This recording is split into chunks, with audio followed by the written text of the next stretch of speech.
زکوٰۃ اسلام کا جو معاشی سسٹم ہے اس کی بہتری کی ضمانت ہے۔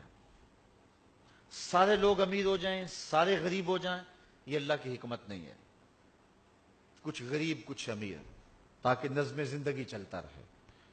لیکن نظام زکوٰۃ اگر اچھی طرح سے قائم ہو جائے تو پھر غربت امارت تو اپنی جگہ پہ موجود رہیں گی، لیکن یہ نہیں ہوگا کہ ایک طرف امیر کا بگڑا ہوا بچہ گولڈن سیب کا ایک کونا کاٹ کے دوسرا حصہ کتے کے آگے پھینک رہا ہوگا، اور دوسری جانب بیوہ کا یتیم بچہ ہسپتال میں آخری سسکیاں لیتے ہوئے یہ کہہ رہا ہوگا، امی میرا جوس پینتے بڑا دل کرتا ہے، لیکن ماں اس کو کہہ رہی ہوگی نہیں بیٹا تمہارے لیے مناسب نہیں ہے، اور وہ آخری خواہش پوری کیے بغیر دم توڑ دے گا۔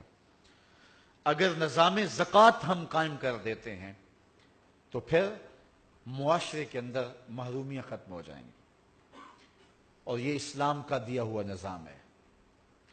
میں آپ کو یہ بات بتاؤں کہ اسلام میں دولت مندی کی نفی نہیں ہے، لیکن دولت قارون سے روکا گیا ہے، دولت عثمان کی ترغیب دی گئی۔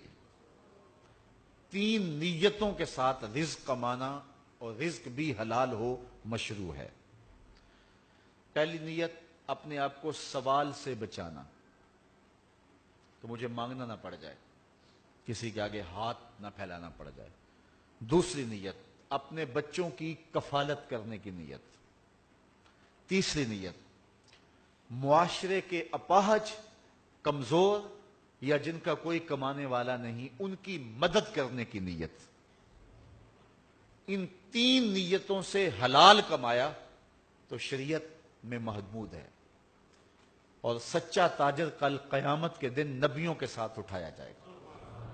یہ بہت بڑی بات ہے، لیکن نیتیں یہ 3 ہوں اور رزق بھی حلال ہو۔ اگر نیتیں یہی ہیں لیکن رزق حلال نہیں ہے، ڈاکہ اس لیے کیا کہ غریب بچیوں کی شادی کر دوں، تو نیت اچھی ہے لیکن عمل اچھا نہیں ہے۔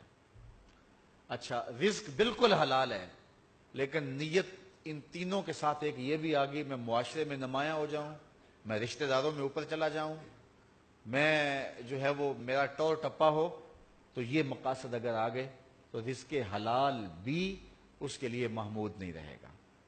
بدقسمتی ہے کہ ہر سال سیلاب آتا ہے تو لاکھوں لوگوں کے گھر بہہ جاتے ہیں۔ 67 سال سے سیلاب کی گزرگاہیں وہی ہیں، اس کے باوجود ابھی تک سیلاب تباہیاں مچاتا ہے۔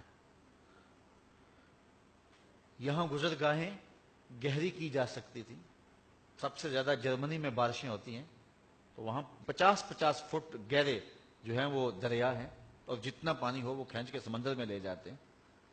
تو یہاں دریا زمین کے برابر کیوں ہیں؟ ان کو بھی گہرا ہونا چاہیے تھا، اور کروڑوں روپے کے فنڈز موجود ہیں، لیکن اسمبلیوں میں بیٹھے ہوئے منہ کے اندر سونے کا چمچ لے کے پیدا ہونے والوں کو کیا پتا کہ غریب کا جب گھروندہ گرتا ہے تو اس پہ کیا بیتتی ہے۔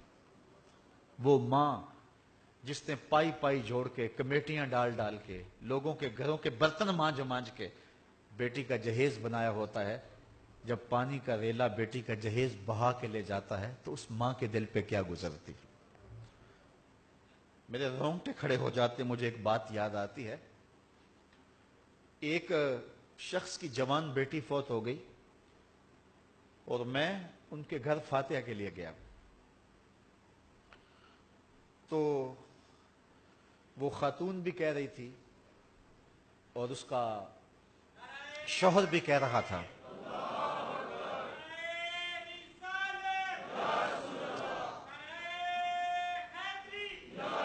جوان بیٹی کے فوت ہونے کا دکھ اس کا اظہار ہو رہا تھا، اور ساتھ انہوں نے جو بات کی اس سے آپ معاشرے کا اندازہ لگا سکتے ہیں کہ ماں کہہ رہی تھی بیٹی چلی گئی، میری بڑی لاڈلی بیٹی تھی، بہت کچھ اس نے کہا، اور پھر آخر میں کہا چلو اللہ بہتر ہی کرتا ہے، اس کا جو جہیز بنایا تھا چلو چھوٹی کے کام آ جائے گا۔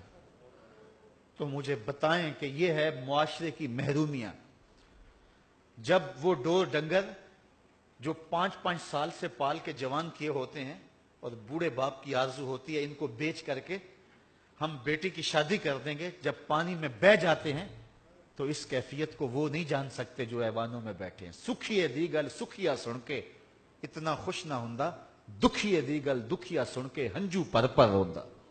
تو میاں صاحب فرماتے ہیں اصل یہ دکھیا ہی جان سکتا ہے کہ کیفیت کیا ہوتی ہے۔ کاش کہ ہمارے آیان اقتدار کو یہ توفیق نصیب ہو کہ پشتوں کے لیے جو اربوں روپے پڑے ہیں اس سے جو ہے وہ بند باندھے جائیں، اور جو ہے وہ پانی کی آبی گزرگاہیں جو ہیں ان کو گہرا کیا جائے، اور ہر سال یہ ظلم اور یہ زیادتی نہ ہو۔ آفتیں تو آتی ہیں، تمام ممالک میں آتی ہیں، لیکن اس طرح کے نقصان نہیں ہوتے۔